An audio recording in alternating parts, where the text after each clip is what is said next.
Yo, what's going on everybody? It's your boy Naruto Explain here, bringing you guys another Boruto 2 Blue Vortex discussion. Today, I want to talk to you guys about something that I think we've all been questioning for the longest time now, which is the question about what exactly happens when one of those awakened Shinju ends up consuming someone who is their target. That's why in today's newest Naruto Explain video, I wanted to talk to you guys about what could possibly be the outcomes for a Shinju finally achieving their goal and consuming one of their targets. It's like one of the biggest mysteries we have in 2 Blue Vortex. It is up there with how in the Naruto manga we kept asking, what do the Akatsuki want with Naruto? Why are they after chakra's resources? And it wasn't until we got into the time skip and we saw the Akatsuki rip out the Biju inside of Gaara that we understood, okay, these are the ramifications. While ultimately, I do think we do see someone get consumed who is a target of a Shinju, and I do believe it ends up being more of a situation akin to a Shinju updating themselves genetically the way that Otsutsuki update themselves via chakra fruits. I do think there's also other possibilities to consider, and it's because of the meaning behind the names of the Shinju themselves. Again, ultimately, I think your likely outcome is that this is just an upgrade for evolution purposes, since in battle shonen typically the easiest answer is often the simplest and most obvious one. Given the Naruto franchise, including Boruto, has a tendency to have cultural influences and meanings behind names, particularly those that have puns on them, I think there's a good chance and a good case to be made that we might have something hidden inside of the names of the Shinju and their targets that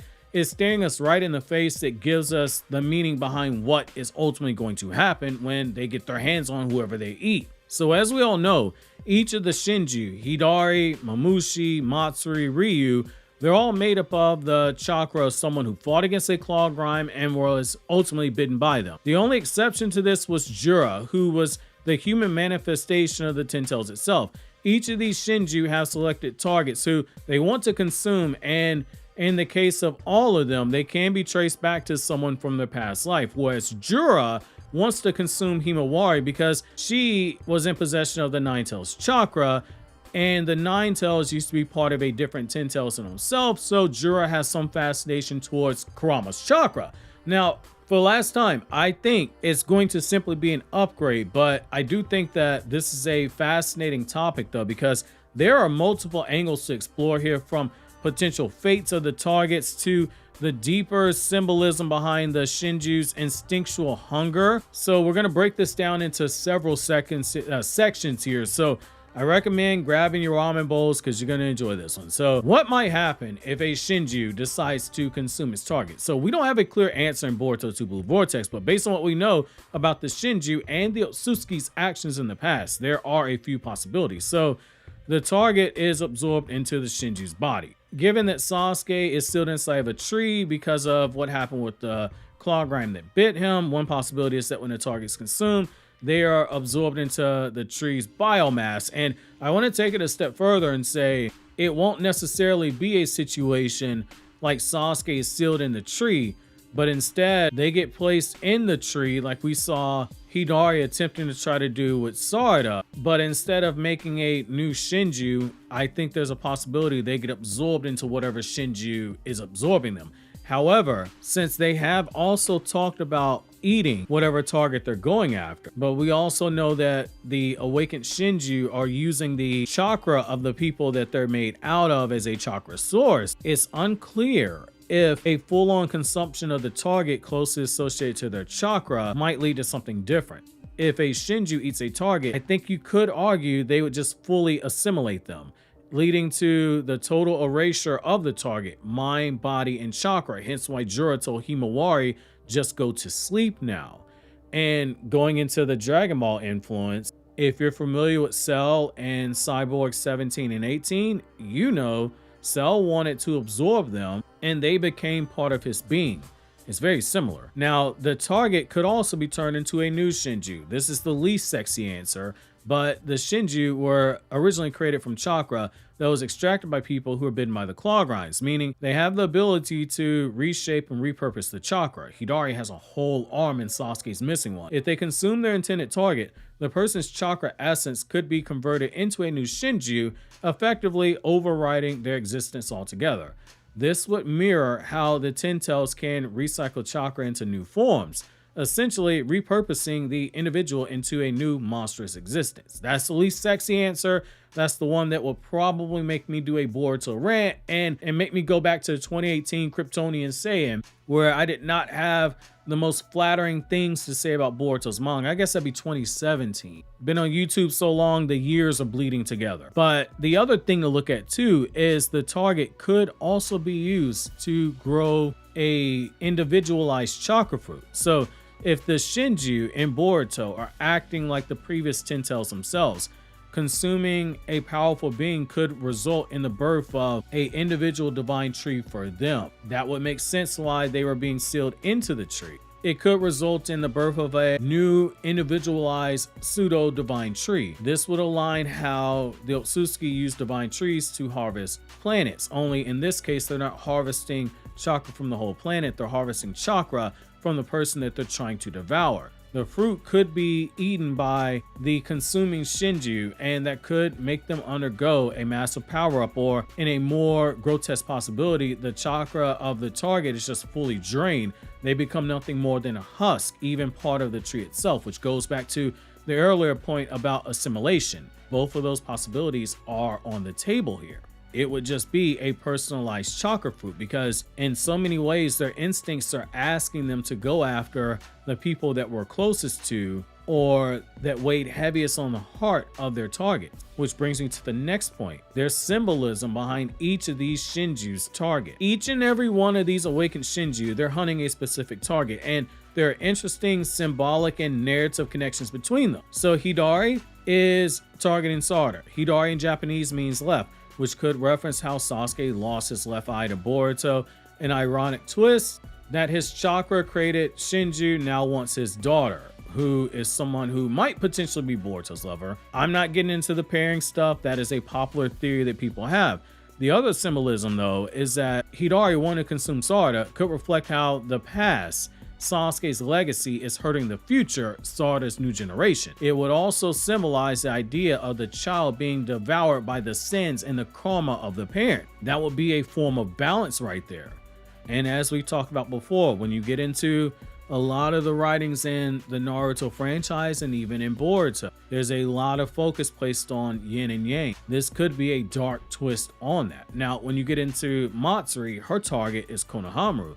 Matsuri means festival in Japanese, often associated with Shinto rituals that honor spirits. The symbolism behind this is that Matsuri is seeking to consume Konohamaru, and it could symbolize an ironic offering, as if Moegi's feelings for Konohamaru are being twisted into a ritual sacrifice, which in Shinto, you have sacrifices. The love itself is a doomed feast during a festival, because Matsuri is named after festival. So in both of these instances, it would result in death, and ironically, it'd be because of the love that the original had for the person that was ending up getting consumed. Now, when you get into Ryu, it continues this theme. Ryu means, depending on where you put the accent mark. If you don't use the accent mark, then Ryu means dragon in Japanese, and it is often associated with water deities or celestial power and folklore. And since all things Otsutsuki tend to have celestial backgrounds to them, or folklore backgrounds, there is something here. So a creature made from Shinki's chakra, that's symbolic, because Shinki views Gaara as his father. He's an adopted father, but he views him like his father. Same thing, but you get the point. So seeking to consume Gaara mirrors how a creation turns against its maker. This could symbolize the dangers of inheritance, how one's legacy can return to consume them, much like how Gaara was once a Jinchuriki, fought his own monstrous instincts. This could be an inverse coming full circle, and this could also loop all the way back to what you saw with Matsuri and Hidari in the earlier points we made when it comes to Moegi's feelings of Konohamaru and Sasuke with Sarada. Now with Momushi, it gets even darker because it again builds on the concept of love. You should be seeing a pattern here. Everybody has a link to love here. Momushi, his target is Ada. Momushi means pit viper, the most deadliest venomous snake in Japan, often symbolizing treachery and obsession.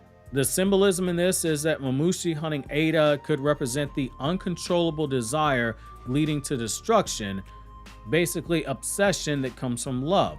Since Mamushi was born from Bug's chakra and Bug was obsessed with Ada, this is poetic. The thing that Bug once loved now seeks to consume her entirely, adding in with Matsuri's name, Matsuri meaning festival, and how Shinto has sacrifices and rituals. And now you have all of these Shinju seemingly targeting a love of whoever it is that they're made out of, whether it be different types of love. That's the interesting thing. There's a sacrifice coming. Now, the other thing here is that when you get to Jura, his target is Himawari. So Jura has multiple translations. You've heard me say before when I did the collab on King Bullet's video and approached him on that topic and said, hey, Jura's name means 10th demon. Let's screw all the pooch here.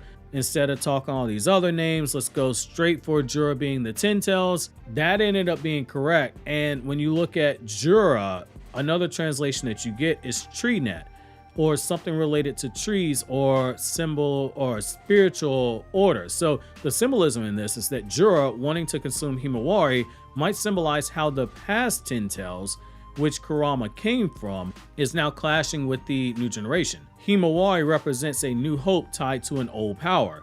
Jura may see this as a challenge to his existence because Jura is a newly born 10 tails with humanoid aspects, and he is seeking out information in order to evolve. So you could see this as a battle for dominance. Now, the other thing here is that this very strongly mirrors the Otsutsuki clan itself. Allow me to explain what I mean here. So the Shinju targeting and consuming their targets is eerily similar to the Otsutsuki clan's methods. The Otsutsuki, they fed powerful, weak beings, anything on any planet, to the 10 tails in order to grow chakra fruits. The process first starts when a powerful Otsutsuki is fed to a 10 tails, and then that Otsutsuki is revived via whatever vessel they have, and the chakra fruit is harvested. And as the chakra fruit's being harvested, their partner watches over the god tree. Jura and his Shinju followers, they are instinctually doing the same thing, consuming people who share their origins. If consuming their targets ends up enhancing them, it mirrors how the Otsutsuki clan consumed chakra fruits in order to upgrade themselves. Now, this is a very poetic irony when you think about it. So Karma's influence on the 10 tails is there. So Boruto theorizes, and he is correct, that since Code's chakra and Code's karma altered the 10 tails, it took on Otsutsuki-like principles and properties. This means that the Shinju, like the Otsutsuki, now see chakra as something to be harvested, which is why they have instinctual urges to consume their specific targets. They have no real interest in anything out of the ordinary except the people who are deeply connected to the yin chakra, the people they were made from. Yin chakra is your emotions, love is an emotion. Now, the cycle of consumption is also there. The Otsutsuki have long since harvested planets using 10 tails. Now the 10 tails itself in a humanoid form is doing the same thing. Jura's even asked, what happens if I eat the chakra fruit? None of the other Shinju asked that question. That was not by mistake. The one person who was made directly out of the 10 tails main body itself asked, what happens if I eat the chakra fruit? This is a reversal. Rather than the 10 tails being a mere tool of the Otsutsuki, it is now evolved into something that acts Otsutsuki-like, seeking power for itself. The themes of evolution and replacement, they're right in your face here. So the Otsutsuki, they aim to evolve by devouring others. Now the Shinju are replicating that process. If a Shinju successfully consumes a target, they may undergo their own form of evolution, possibly becoming a higher being or potentially being something akin to a new Otsutsuki or potentially even a new type of Otsutsuki. Doing something like that usually comes with a trade-off. That trade-off might be the death of the people consumed. It's a darker fate when you think about it. The real horror of all of this might not just be the physical consumption, but it might be what it represents. If a Shinju eats their target, do they inherit the personality? We've seen the opposite with the claw grimes. But what happens when the Shinju eats their target? Do they get their memories? Could they assimilate their identity while warping it, much like how an Otsutsuki can reincarnate through karma and in the process update themselves. Everything that their vessel had, they gain that on top of everything that they possess. Is the Shinju acting simply out of instinct, or is it truly replacing its target with something more monstrous? This could mean that consuming the chakra and consuming their target is more than just a mere power-up. It's a metaphysical hijacking where the Shinju might absorb everything about that person and mutates it into something even scarier than the awakened Shinju themselves. In conclusion, I would like to say this. So the Shinju's desire to consume specific targets is more than just a hunger for power. It is a symbolic replication of the Otsutsuki's ancient practice of devouring civilizations for their chakra. Each Shinju hunting its respective target reflects ironic and tragic themes of legacy, obsession, and inheritance. If a Shinju successfully consumes its target, it could result in anything from a new divine tree to a complete erasure of an individual, possibly even a twisted resurrection where the Shinju ends up taking on several of the aspects of the person they consume to become an even more dangerous being itself. Again, ultimately, I do think that there's something tied to evolution here and not necessarily power levels, but I am curious to know what you guys think. Obviously, if you enjoyed this video, consider subscribing and checking out more videos from Naruto Explained by clicking over here on the left, or check out these videos from my Anime Explained channel where I talk about non-Naruto content in the form of video essays, lore videos, explain videos, and so much more.